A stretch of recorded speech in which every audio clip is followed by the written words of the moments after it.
జేషు తల్లి, ఈరోజు ఎక్కడికి వెళ్తున్నావు అమ్మా? అలా రెడీ అయ్యో. కొట్టుకా? కొట్టుకెళ్తే ఇలా రెడీ అవుతారా?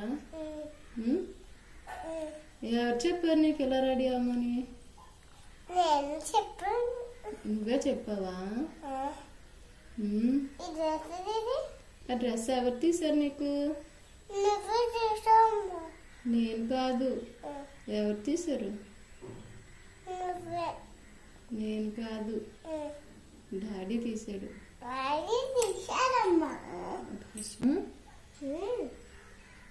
డాడీ నీతో ఏం చెప్పాడు?